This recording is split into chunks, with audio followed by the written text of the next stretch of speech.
Saudara-saudara yang dikasihi Tuhan, mari kita berdoa sebelum kita membaca dan merenungkan firman Tuhan.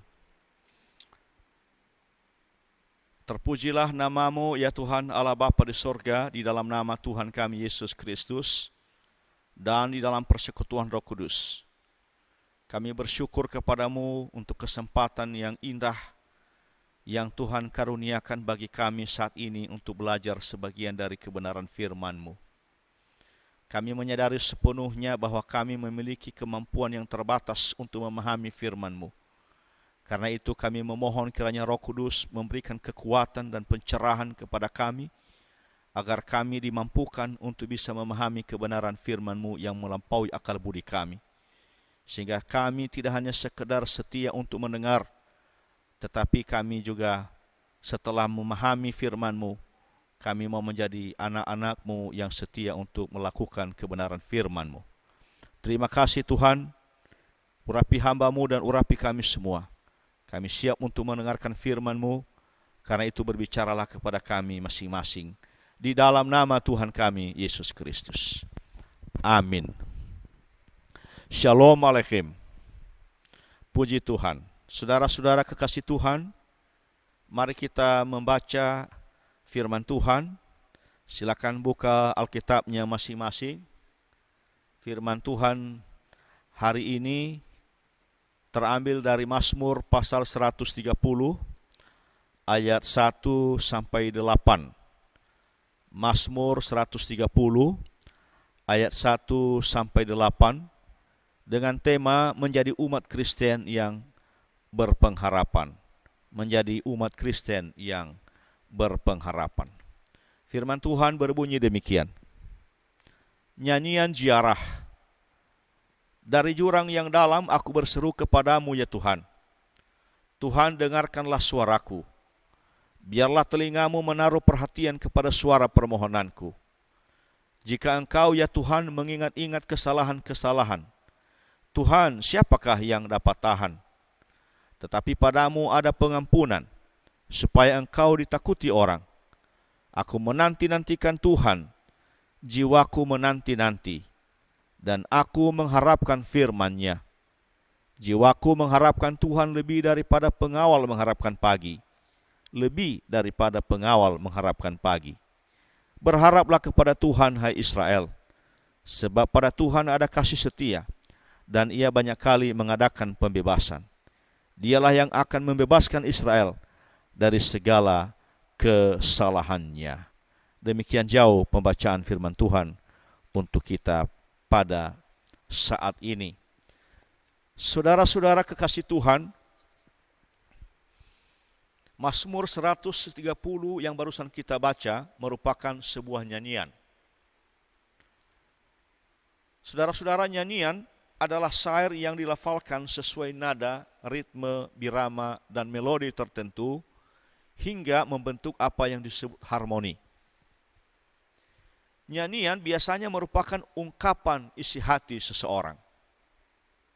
Biasanya saudara-saudara, apa yang ada di dalam hati seseorang bisa terungkap melalui nyanyian. Kalau seseorang lagi sedih, maka biasanya orang itu suka menyanyikan dan mendengarkan lagu-lagu kesedihan. Kalau seseorang misalnya sedang mengalami sukacita, maka biasanya orang-orang seperti ini suka menyanyikan dan mendengar lagu-lagu sukacita atau lagu-lagu yang gembira. Dan kalau seseorang sedang jatuh cinta, maka biasanya orang itu senang menyanyikan dan mendengarkan lagu-lagu tentang cinta. Saya kasih satu contoh. Pada waktu saya dan istri masih bertunangan, suatu hari istri saya yang pada saat itu masih tunangan saya, dia diminta menyanyikan sebuah lagu pada saat resepsi pernikahan kakaknya. Itu sekitar tahun 1989, kurang lebih 31 tahun yang lalu. Waktu itu belum banyak lagu-lagu rohani yang dikenal oleh anak-anak muda Kristen, saudara. Apalagi di daerah Nias. Kebetulan saya hadir di acara resepsi itu. Dia diminta menyanyi dan waktu itu saudara-saudara dia memilih menyanyikan lagu dangdut. karangan Agus Adari yang waktu itu dipopulerkan oleh penyanyi terkenal namanya Dian Piscesa. Judul lagunya Aku Untukmu, Kamu Untukku. Sampai hari ini, saudara-saudara, saya masih ingat lagu ini. Syair dan nadanya kurang lebih seperti ini.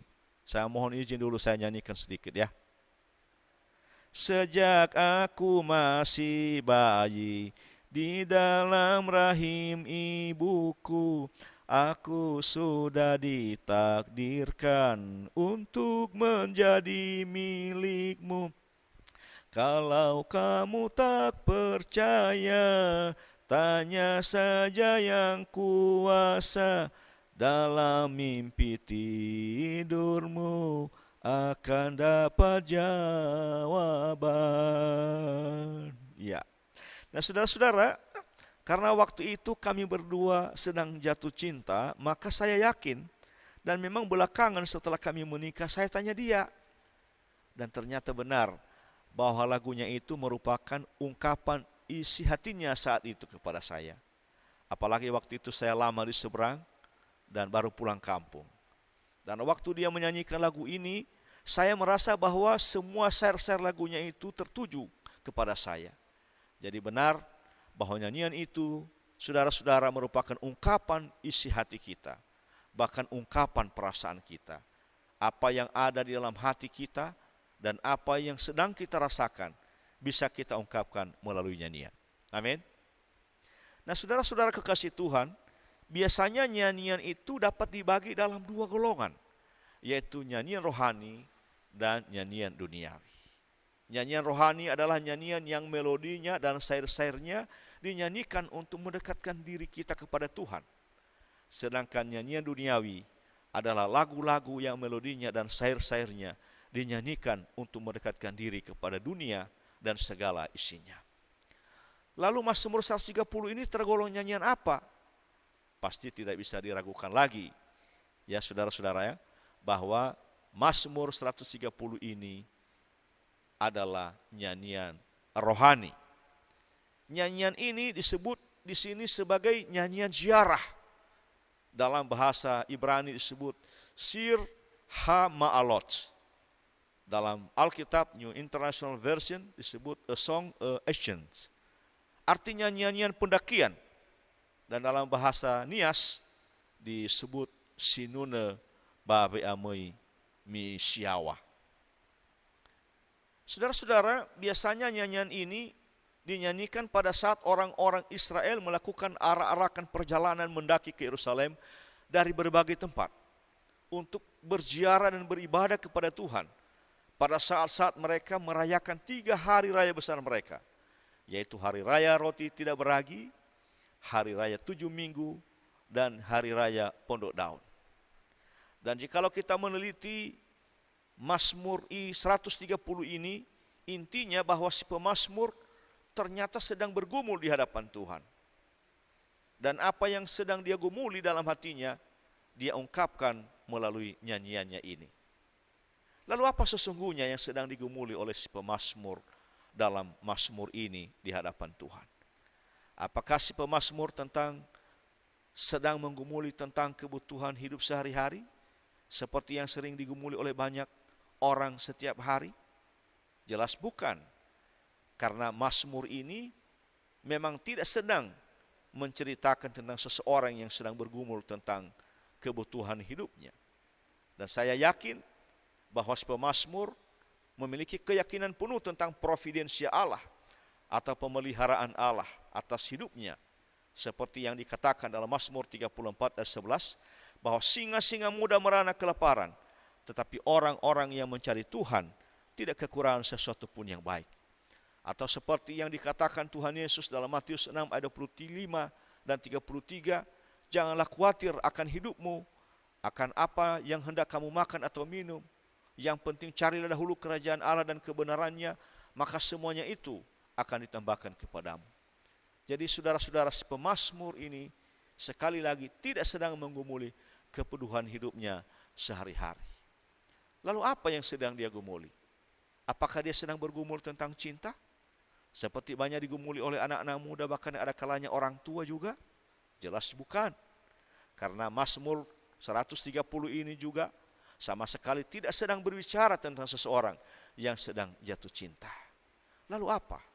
Apakah si pemazmur juga sedang bergumul menghadapi suatu penyakit seperti yang sedang kita hadapi di negeri kita saat ini, bahkan seluruh dunia, yaitu penyakit corona?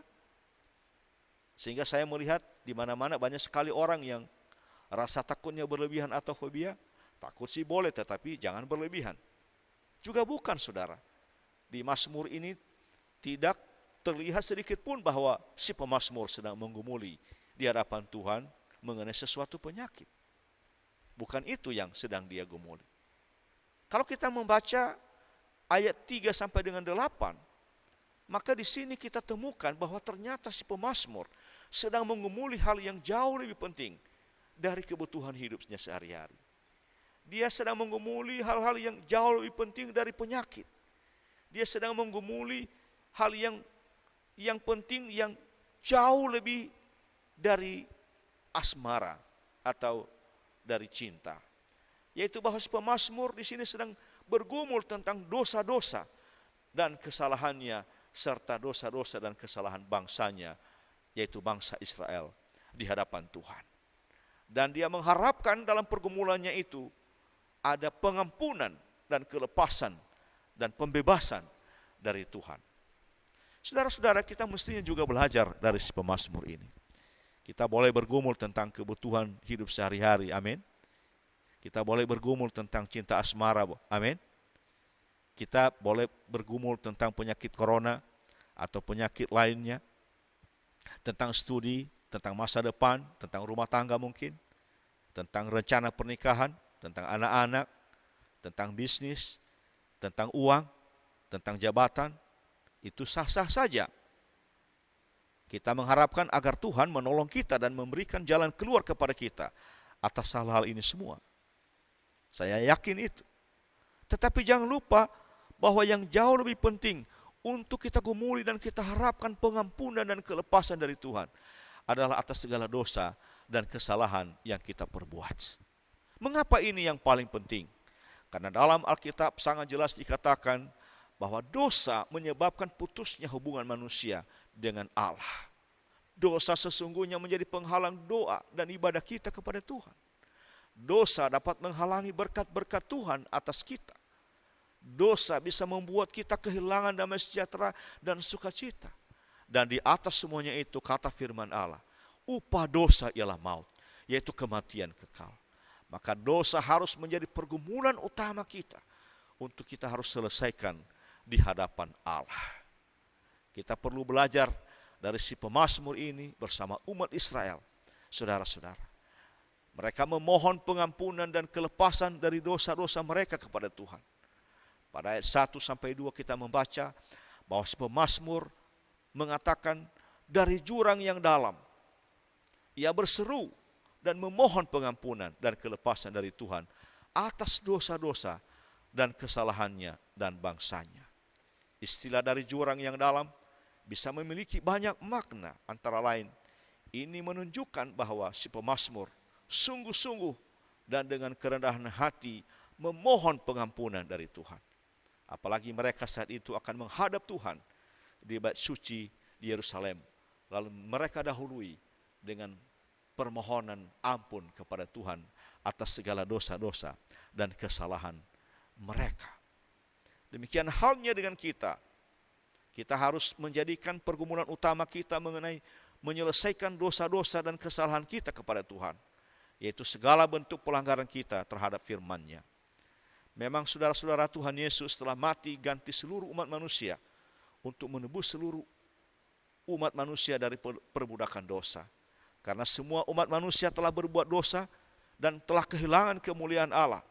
Dan setiap orang yang berbuat dosa adalah hamba dosa. Tuhan Yesus telah menjadi jalan satu-satunya bagi keselamatan jiwa umat manusia. Tuhan Yesus Kristus telah menyediakan pengampunan bagi setiap orang yang percaya kepadanya dan yang menerimanya sebagai Tuhan dan Juru Selamatnya secara pribadi. Pengampunan yang kita peroleh melalui kuasa darah-Nya yang tertumpah di kayu salib seperti darah anak domba yang tak bercacat dan tak bernoda itu sekali dan untuk selama-lamanya. Tetapi tidak secara automatically bahwa dosa-dosa dan kesalahan kita diampuni. Kita harus datang kepadanya untuk menyelesaikan dosa-dosa dan kesalahan itu. Dalam kitab Nabi Yesaya, Tuhan menggunakan istilah penyelesaian dosa ini dengan istilah mari kita berperkara. Rasul Yohanes mengatakan bahwa untuk menyelesaikan dosa-dosa di hadapan Allah, maka tidak ada jalan lain. Kita harus mengakui dosa-dosa kita kepada Tuhan. Dan jangan ada yang menipu diri sendiri dan berkata bahwa ia tidak ada berbuat dosa. Penulis kitab Amsal dalam Amsal 28 ayat 13 mengajarkan kita bagaimana menyelesaikan dosa dan kesalahan di hadapan Tuhan. Yaitu kita tidak boleh menyembunyikannya. Kita harus akui dan kita harus tinggalkan dan tidak melakukannya lagi. Dengan cara penyelesaian seperti ini, maka Tuhan Yesus Kristus mengampuni dosa-dosa kita. Karena itu saudara-saudara yang dikasihi Tuhan, mari kita tetap menjadi umat yang berpengharapan kepada Kristus. Biarpun semua orang di sekitar kita kehilangan pengharapan atau lost hope, tetapi kita sebagai umat tebusan Kristus, sebagai anak-anak Tuhan, jangan pernah ada yang putus harap. Sebesar apapun pergumulan yang kita hadapi, jangan pernah ada yang putus harap. Karena Yesus Kristus adalah Allah yang kita yang hebat. Dia Allah yang maha peduli. Dia Allah yang maha kuasa. Dia adalah Allah yang maha pengasih. Dia adalah Allah pengharapan kita. Kita berharap bahwa Tuhan pasti sedang dan akan menolong kita dalam setiap pergumulan hidup kita. Dan yang lebih utama adalah pergumulan kita atas dosa-dosa dan kesalahan kita kepadanya. Kita berharap dengan kita datang kepadanya dan kita menyelesaikan semuanya itu, maka saya percaya sesuai dengan janji pengampunannya, bahwa ia akan mengampuni segala dosa-dosa dan kesalahan kita, dan Tuhan tidak akan mengingat-ingat kesalahan itu lagi untuk selama-lamanya. Amin. Mari kita berdoa. Kami bersyukur kepadamu Bapa untuk firman-Mu yang boleh kami pelajari pada saat ini. Hamba-Mu telah selesai menjelaskan firman ini. Kami mohon kiranya Roh Kudus terus memeteraikan firman ini. Dan kiranya Roh Kudus terus berbicara kepada kami untuk menjelaskan firman ini lebih dalam lagi. Dan menolong kami untuk bisa menjadi pelaku-pelakunya. Sehingga nama-Mu dipermuliakan di dalam kehidupan kami. Dan kami semakin menjadi umat-Mu yang setia dan murni, suci dan sungguh-sungguh melayani Tuhan. Karena itu Tuhan, biarlah firman-Mu ini yang barusan kami dengar boleh menjadi berkat bagi kami. Di dalam nama Tuhan kami Yesus Kristus, kami menerima kebenaran firman-Mu dengan ucapan syukur. Amin.